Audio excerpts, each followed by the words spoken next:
Ano yung kaibahan ng PBL strand sa ibang strand?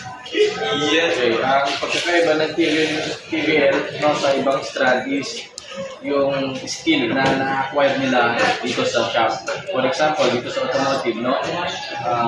Yung bata, magkakaroon siya ng kaalaman o skill pagdating sa pagkukumpuni ng sasakyan, pagmamaneho, at saka marami pang iba aside from automotive.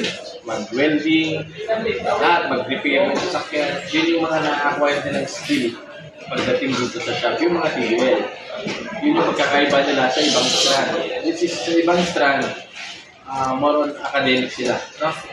So dito naman, skill lang pinapalabas namin dito. Okay?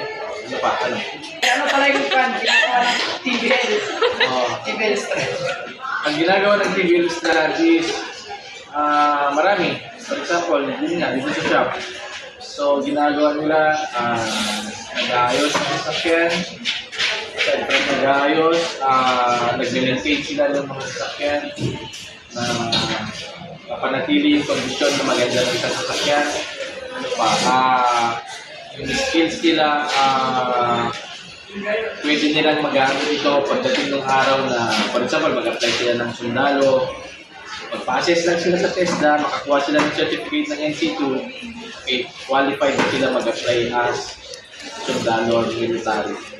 Kaya advance yung mga merong skill katulad ng mga TVL pagdating sa pag-apply ng trabaho. Yun na. Paano kung may kayat yung mga estudyante na kunin yung strand na PBL? Okay. So, ikayatin natin sila by, alam mo, ipakita na itong school is equipped with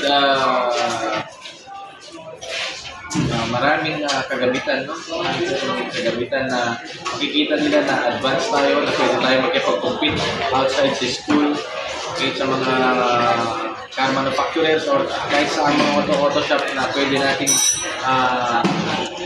pagmalaki na yung isa is pwede nating maging pinaka-training ground para mahikayat natin yung mga bata na magkaroon ng mga skills katulad ng pagmemekaniko sa ibang strata ng PBL.